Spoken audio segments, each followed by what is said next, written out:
Film की शुरुआत रीज नाम के एक टीनेजर के साथ होती है जो दीवारों पर लगे टेलीफोन से भरे एक छोटे से कमरे में है। अचानक उनमें से एक, जिस पर एक नोट लगा है, वो बजने लगता है। रीज फोन कॉल उठाती है और वो एक ऑटोमेटेड वॉइस सुनती है जो उसे रॉयल फ्लश मिलने पर कॉन्ग्रेचुलेट करती है। जैसे वो ये समझने की कोशिश करती है कि उसके साथ हो क्या रहा है, दूसरा टेलीफोन बजने लगता है और वो सभी में एक ही बात सुनती है। अचानक टेलीफोन से पानी निकलना शुरू हो जाता है और कमरा भरने लगता है। तभी रीज अपना ध्यान ऊपर की ओर करती है और छत से जुड़ा एक बाथरूम देखती है। ये महसूस करते हुए कि उसे टॉयलेट को फ्लश करना है, वो टेलीफोन की मदद से दीवार पर चढ़ने लगती है। हालांकि वहाँ उसे एक हैंडल नहीं मिलता। ये सोचकर अगर उसने कुछ नहीं किया तो वो डूबने वाली है। रेस खुद को शांत करती है और स्टिकी नोट पर पहले वो नंबर को पढ़ती है। इसके बाद उसे दिमाग में एक आइडिया आता है और उसके हाथों में कम समय होने के कारण रेस वापस नीचे उतरती है और उस नंबर को डायल करने के लिए किसी एक टेलीफोन का यूज करती है। उसका प्लान काम करता है और एक सीक्रेट डब्बा खुल जाता है जिसमें लापता बाथरूम का हैंडल होता है। रेस टॉप पर वापस जाती है और बाथरूम पर हैंडल को ठीक करती है। वो फिर टॉयलेट को फ्लश करती है जिससे कमरे का सारा पानी बाहर निकल जाता है, जिससे उसकी जान बच जाती है। हालांकि कुछ सेकंड के बाद ये पता चलता है कि पूरा एक्सपीरियंस केवल एक वर्चुअल रियलिटी गेम था। रिज अपना वीआर हेडसेट उतारती है और ये पता चलता है कि वो असली में एक ई स्पोर्ट सेंटर में है। बाद में वो घर आती है और अपने पिता क्रिस के साथ डिनर करती है। ये साफ है कि दोनों बहुत करीब हैं, क्योंकि रिज ने बहुत कम उम्र में अपनी माँ को खो दिया था।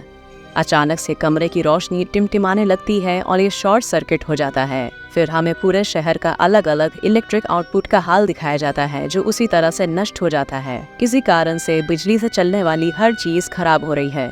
घर के अंदर वापस क्रिस इसके बारे में कुछ नहीं सोचता और रीज भी यही सोचती है कि शहर एक नॉर्मल बिजली आउटेज से गुजर रही है। हालांकि रीज को कोई सिग्नल नहीं मिल पाता और वो बाहरी दुनिया से कट जाती है। चल रहे शॉर्ट सर्किट के कारण रीज का कंप्यूटर सेटअप भी आग के लपटों में चला जाता है। वो किसी तरह आग बुझाने में सफल तो हो जाती है, लेकिन अपने कंप्यूटर को बचाने में वो असफल रहती है। बाद में लिविंग रूम में क्रिस एक लालटेन जलाता है और अपनी बेटी को बताता है कि ब्लैकआउट उनके लिए एक जरूरी ब्रेक है इलेक्ट्रिक डिवाइस से दूर रहने के लिए। फिर दोनों आईपैड पर कुछ पुराने तस्वीर देखने लगते हैं। दोनों आईपैड पर पुराने तस्वीर देखकर अपने पुराने समय को याद करते हैं जब रेज की माँ जिंदा थी। जल्दी वो सोफे पर सो जाते हैं। आधी रात में रेज अपने गोदाम से एक अजीब सी आवाज सुनती है। अपने पिता को बिना जगाए वो धीरे धीरे लालटेन लेकर बाहर निकलती है और फिर गोदाम में चली जाती है। वहाँ उसे रेडियो फ्लैश नाम का एक किताब मिलता है जो इलेक्ट्रोमैग्नेटिक पल्स या ईएमपी के लिए एक और वर्ड है। जैसा कि रेज जगह को चारों ओर देखती है, हमें पता चलता है एक गोदाम असली में उसके दादाजी फ्रैंक का था, जो कुछ साल पहले पहाड़ों में रहने के लिए चले गए।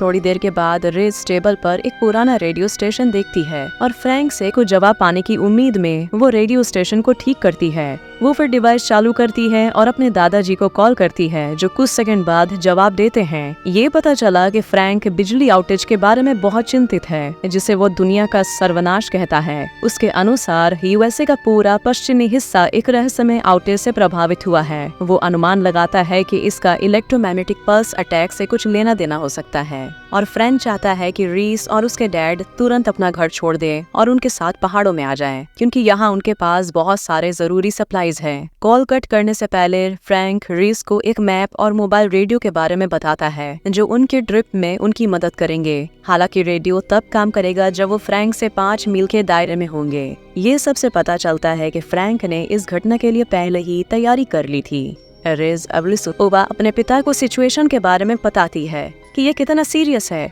सबसे पहले क्रिस फ्रैंक की जगह पर जाने से इनकार कर देता है, ये दावा करते हुए कि वो एक पागल इंसान है। लेकिन जब उसकी बेटी जिद करने लगती है तो वो कम से कम अपने डैड को कॉल करने के लिए मान जाता है। कुछ ही समय के बाद दोनों गोदाम में जाते हैं और रेज रेडियो ट्रांसमिशन शुरू करती है। उसके जाने के बाद क्रिस और फ्रैंक ने अपनी बातचीत शुरू की। सबसे पहले फ्रैंक बिजली आउटेज के पीछे की सच्चाई को समझाता है और उसने खुलासा किया कि जो कुछ भी हो रहा है वो ईएमपी का प्रभाव है, जो जल्द ही राज्यों के हर हिस्से में दंगे और अशांति का कारण बनेगा। उसका ये भी दावा है कि केवल 3 दिनों के अंदर सप्लाईज और डिवाइसेस खत्म हो जाएंगे, इसलिए पहाड़ों में रहना उनके लिए एकमात्र सेफ ऑप्शन है। ये सब सुनकर क्रिस आखिरकार घर छोड़ने को मान जाता है और थोड़ी देर के बाद वो रिस के साथ अपना सामान पैक करने लगता है। जबकि बाहर की स्थिति बिगड़ने लगती है। लंबे समय तक बिजली कटौती के कारण पुलिस और नागरिक एक दूसरे से लड़ने लगते हैं। कोई नहीं जानता कि हो क्या रहा है और ये खत्म कब होगा। इस बीच क्रिस और रीज अपने कार में बैठते हैं और अपनी जर्नी शुरू करते हैं।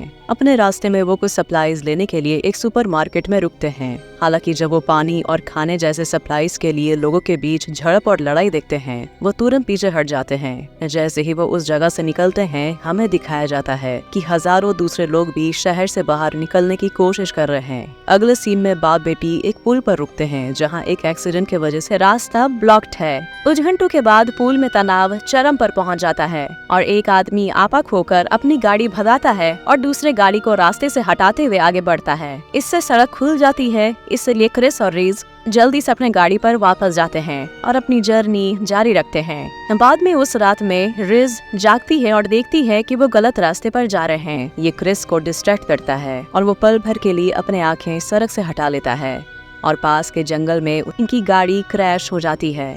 अगली सुबह रिस को उसके पिता जगाते हैं और रिस को कोई चोट नहीं लगी है, पर लगता है क्रिस के सिर पर चोट लगी है और उसका खून बह रहा है। दोनों तब फ्रैंक के घर पर जाने के लिए पास की एक नदी को फॉलो करते हैं। फ्रैंक दोनों के बारे में थोड़ा सा चिंतित होने लगता है, क्योंकि उन्हें सुबह तक पहुंच जाना चाहिए था। इस बीच क्रिस को चलने में दिक्कत हो रही है, इसलिए रिज अपने डैड को थोड़ी देर आराम करने के लिए बोलती है। वो पास के एक झरने के पास रुकते हैं और पानी भरते हैं। वहाँ रिज को पता चलता है कि उसके पिता के पीठ पर एक गंभीर चोट है और उसकी बाह में एक गहरा कट है। वो तुरंत अपने डैड के घावों का इलाज करना शुरू करती है, क्रिस के ये कहने के बावजूद कि वो खुद ठीक हो जाएगा। थोड़ी देर के बाद वो अपनी जर्नी फिर से शुरू करते हैं, लेकिन क्रिस अब बेहद कमजोर हो चुका है और वो लास्ट में गिर जाता है। होश खोने से पहले वो अपनी बेटी को मदद के लिए पुकारने के लिए कहता है, इसलिए बिना समय बर्बाद किए रिज जंगल से होते हुए भागती है, जहाँ उसे एक खलिहान और ग्लेन नाम का एक किसान मिलता है। लड़की को देखकर वो जल्दी से उसकी मदद करता है और क्रिस को अपने घर में वापस ले आता है। बट सैडली कई कोशिशों के बावजूद क्रिस होश में नहीं आता और सांस लेना बंद कर देता है। रिज ये देखकर टूट जाती है, क्योंकि अब उसके पिता भी नहीं रहे। उसी रात वो और ग्लेन उसे खेत में दफना देते हैं और उसे श्रद्धांजलि देते हैं। अगले दिन ग्लेन रिस को उसके दादाजी के घर पर पहुंचाने के लिए मदद करने का फैसला करता है और जल्द ही वो ग्लेन के ट्रेलर में अपनी जर्नी शुरू करते हैं। दूसरी ओर फ्रैंक इंतजार करते करते थक जाता है, इसलिए उसने खुद क्रिस और रिस की तलाश करने का फैसला किया। कुछ घंटों के बाद वो दुर्घटना स्थल पर आता है और कार के बगल में फर्श पर खून से सने कपड़े का एक टुकड़ा मिलता है। फ्रैंक फिर सड़क से होते हुए आगे बढ़ता है और उस खेत को ढूंढता है जहां रिस पहले थी। वो ये देखने जाता है कि क्या घर पर कोई है, लेकिन सोफे पर वो खून देखता है। कुछ भी नहीं मिलने के बाद वो ग्लेन की फोटो वो अच्छी तरह से देखता है और निकल पड़ता है। बाहर वो किसी को दफन देखता है और फ्रैंक समझ जाता है कि क्रिस मर चुका है। लेकिन ये दुखी होने का समय नहीं है, उसकी पोती अभी भी लापता है। अब रास्ते में ग्लेन ने देखा कि सड़क के किनारे एक आदमी मदद मांग रहा है। ग्लेन रिस को जल्दी से ट्रेलर के पीछे जाने के लिए कहता है, इस डर से कि आदमी खतरनाक भी हो सकता है। ग्लेन का सबसे बुरा डर सच हो जाता है, क्योंकि आदमी ग्लेन पर बंदूक तानता है और उसे गोली मार देता है। वो आदमी तब ट्रेलर पर घुस जाता है और गाड़ी लेकर चल पड़ता है, जिसके अंदर रिज भी होती है। थोड़ी देर के बाद वो एक कार रिपेयर दुकान के पास रुकता है और एक ट्रक से गैसोलीन चोरी करने के लिए चुपके से अंदर आता है। अचानक आदमी को एक हंटर गोली मारकर मार देता है और रिज इस मौका का फायदा उठाकर वहाँ से भाग जाती है। हालांकि कुछ ही समय के बाद वो उसी हंटर द्वारा पकड़ी जाती है, जो उसके सिर पर एक बैग रखता है।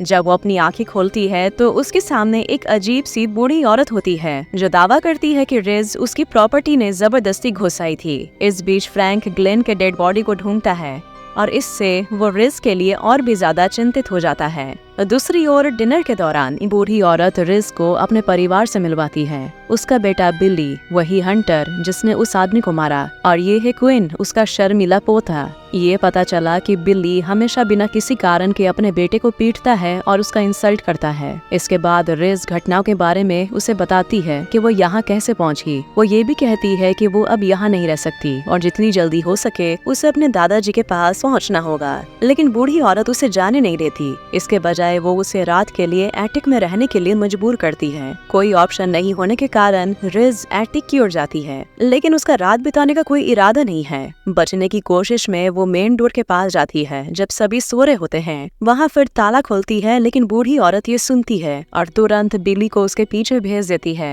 रिज भागती है, लेकिन वो उसे पकड़ लेता है और हंटर उसे अपने घर वापस ले आता है। जब रिज को होश आता है तो वो खुद को एक बैग के अंदर बंधा हुआ पाती है जो एक पेड़ पर लटका हुआ है। तभी एक भालू उसके पास आता है और बैग को खोलने की कोशिश करता है। ऐसा लगता है कि रिज बचेगी नहीं, लेकिन बिल्ली समय से पहले वहाँ पहुँच जाता है और भालू को गोली मार देता है। ये पता चला कि विशाल जानवर को लुभाने के लिए रिज को बस चारे के रूप में उन लोगों ने इस्तेमाल किया।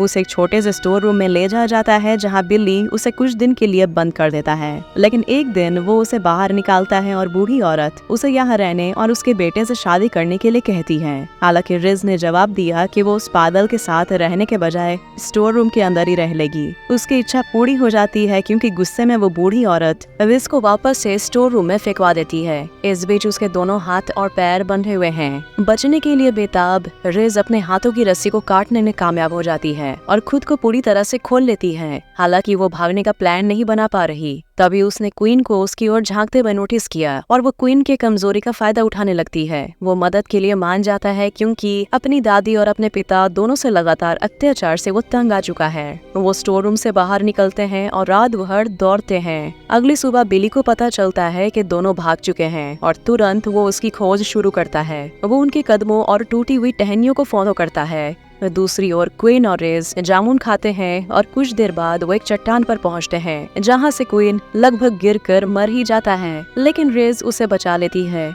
फिर उन्हें एक पेड़ का तना मिलता है जो पुल के रूप में काम करता है और धीरे धीरे दोनों उस पर आगे बढ़ते हैं। पर अचानक बिल्ली उन्हें दूर से देखता है और एक शॉट लेता है। ये देखकर दोनों दौड़ने लगते हैं और वो झील के पार आ जाते हैं, ये महसूस करते हुए कि बिल्ली से आगे वो नहीं निकल सकते। वो खुद को छिपाने के लिए पानी के अंदर खुद को डुबा लेते हैं।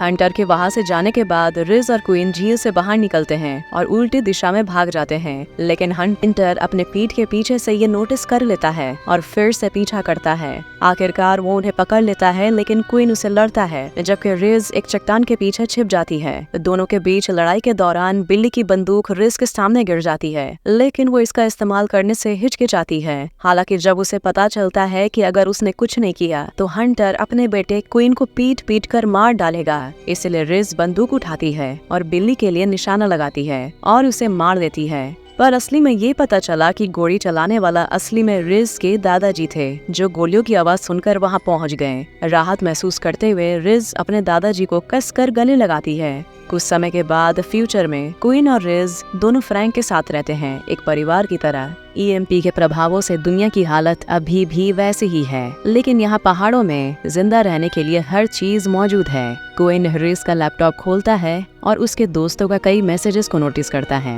पता चलता है कि पावर आउटेज की समस्या आखिरकार धीरे धीरे खत्म हो रही है। और इसी के साथ साई-फाई मूवी रेडियो फ्लैश यहीं एंड होती है। अगर वीडियो पसंद आई तो लाइक कर देना, चैनल को सब्सक्राइब कर देना। मिलते हैं अगली वीडियो में।